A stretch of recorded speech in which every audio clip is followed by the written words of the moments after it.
Seringkali kebaikan Allah itu kita pandang dari sudutnya yang materi. Allah itu baik kalau kita punya harta yang banyak, tanah yang luas, pabrik yang di mana-mana. Sementara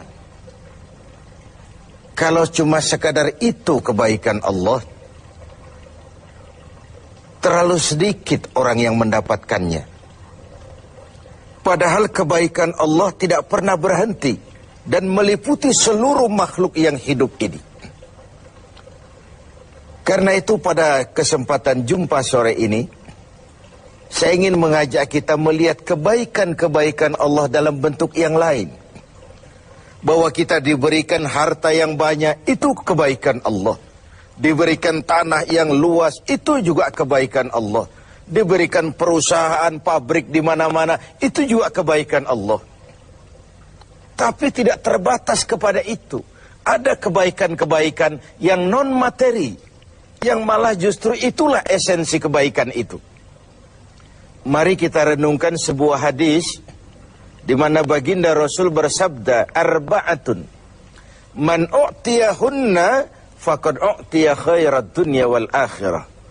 Ada 4 hal. Siapa yang oleh Allah diberikan keempat hal ini, sungguh dia telah diberikan kebaikan dunia dan sekaligus kebaikan akhirat. Kebaikan dunia juga kebaikan akhirat. Ini berarti belum tentu yang baik di dunia menurut kita akan berbuntut baik juga di akhirat. Tapi orang yang diberikan 4 hal ini, dia sungguh diberikan kebaikan dunia dan juga kebaikan akhirat nanti. Apa 4 perkara ini? Yang pertama, qalban syakira. Orang yang oleh Allah diberikan hati yang pandai bersyukur. Ada ungkapan, my heart is my home. Hatiku adalah rumahku. Kalau luas hati, rumah yang kecil besar rasanya. Kalau sempit hati, rumah yang besar pun kecil jadinya. Kalau hati sempit, rumah pun kecil, kiamat namanya. Orang yang hatinya pandai bersyukur, bisa mensyukuri nikmat. Dan dengan dia bersyukur, semakin bertambah nikmat itu kepadanya. Banyak orang kaya harta, tapi miskin hati. Ini gejala zaman kita sekarang. Di tengah gemerlapnya harta, dia tidak tahu mau diapakan harta yang banyak itu. Orang-orang sufi menjelaskan bahwa kaya itu ada 2 macam. Ada kaya majazi dan kaya hakiki. Yang disebut kaya majazi, kaya artifisial. Lahirnya dibaluti harta, tapi hatinya miskin. Hidupnya sudah serba ada, tapi dia masih merasa kurang. Rumahnya sudah titik air liur orang melihatnya, tapi dia masih merasa belum apa-apa. Mobilnya berdecak orang kagum melihatnya, tapi dia rasakan itu pun masih belum. Maka dia selalu miskin. Dalam sebaya cukup dia masih merasa kurang, maka hidupnya pun selalu kekurangan. Orang yang diberikan hati yang kaya, sungguh sebuah kebaikan. Hati yang kaya, hati yang luas. Kalau hati luas, tandanya 2, bisa mensyukuri nikmat dan tidak mengingkari apa yang diberikan Allah kepadanya. Tapi orang yang hatinya sempit biasanya tidak pandai mensyukuri nikmat. Dan lebih celaka lagi ini, tidak senang lihat orang lain mendapat nikmat. Orang seperti ini ya susah gemuk. Sudah tidak bisa mensyukuri nikmat, tidak senang lihat orang lain mendapat nikmat. Tetangganya beli televisi saja dia demam. Nanti tetangganya beli sepeda motor, dia makin gawat, masuk rumah sakit. Di rumah sakit dengar tetangganya beli mobil, mati dia. Disiksa oleh perasaan sendiri. Begitu orang yang miskin hatinya. Orang yang diberikan hati yang pandai bersyukur, sudah diberikan kebahagiaan dunia dan kebaikan akhirat. Ini yang pertama. Yang kedua, walisanan zakira. Orang yang diberikan lidah yang pandai berzikir. Menyebut nama Allah dalam artian yang seluas-luasnya. Tasbih ya zikir, tahmid ya zikir, tahlil ya zikir. Tapi ada fenomena lain. Melihat apapun yang mengagumkan, dia kembali kepada Sang Maha Pencipta. Itu pun zikir. Melihat semesta jagat raya, melihat bintang gemintang bertaburan di angkasa, melihat lautan luas terhampar biru membentang, melihat gunung tinggi menjulang ke angkasa, semuanya mengingatkan dia kepada Allah. Itu pun zikir. Diberikan lidah yang pandai berzikir, mengingat Allah dalam segala keadaan. Dan bukankah Islam mengajarkan seperti itu? Dari hal-hal yang paling kecil, memulai pekerjaan, bismillah. Melihat sesuatu yang hebat, Masya Allah. Melihat sesuatu yang luar biasa, Subhanallah. Terkejut, Astaghfirullah. Berjanji, Insya Allah. Semua dikaitkan dengan Allah. Inilah zikir itu. Hidup yang larut dalam alur ketuhanan. Yang ketiga, wabadanan alal bala'i sabir. Beruntung orang, diberikan kebaikan orang, kalau dia dikaruniai badan yang tegar menghadapi bencana, tegar menghadapi cobaan, kuat menghadapi tantangan. Tantangan itu penting. So, kalau tidak ada tantangan, kita akan tidur. Cobaan juga kita perlukan. Tapi kalau kita tidak sanggup menahannya, larut oleh cobaan itu, kita akan kalah karenanya. Orang yang baik, diberikan kebaikan dunia akhirat, punya badan yang tegar menghadapi cobaan. Apa cobaan Allah? Dua macam. Satu ayat menjelaskan, وَنَبْلُوكُمْ بِالْخَيْرِ وَالشَّرِّ. Kami akan coba, kami akan uji kamu dengan yang baik dan dengan yang tidak baik. Dengan yang enak dan dengan yang tidak enak.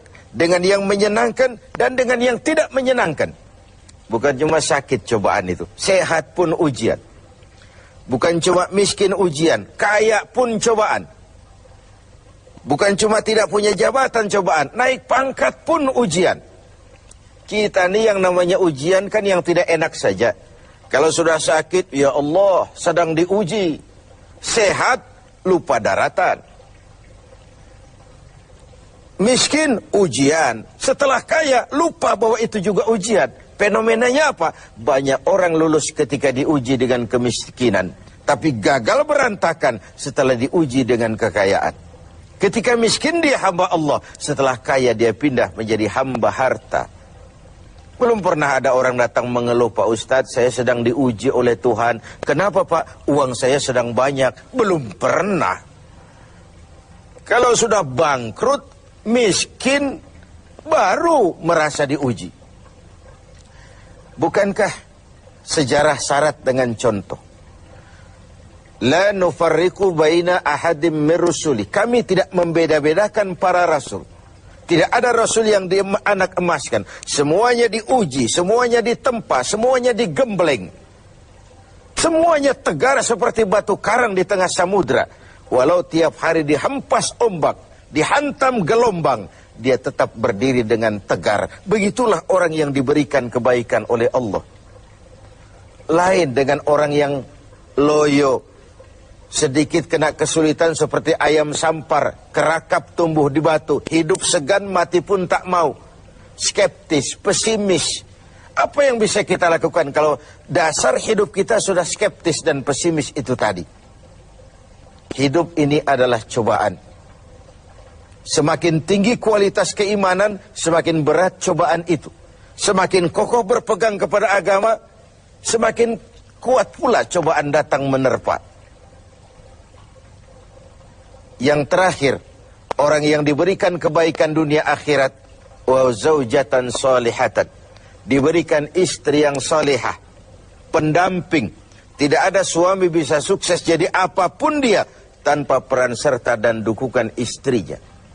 Itu sebabnya baginda Rasul menikah dengan Sayyidatuna Khadijah. Apa yang jadi pertimbangan beliau? Mengawini seorang janda yang umurnya 15 tahun lebih tua pula dari beliau.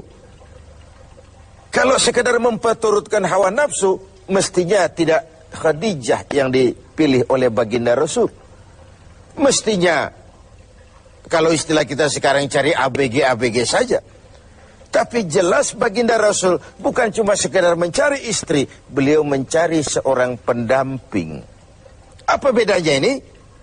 Tiap perempuan bisa jadi istri, memang, tapi tidak tiap istri bisa jadi pendamping. Itu dibuktikan dalam sejarah. Orang lain belum beriman, Khadijah iman. Orang lain memusuhi Nabi, Khadijah mengorbankan hartanya untuk membantu perjuangan Nabi. Saat Nabi terkena kesulitan, Khadijah tampil jadi penghibur. Khadijah tampil jadi pembela.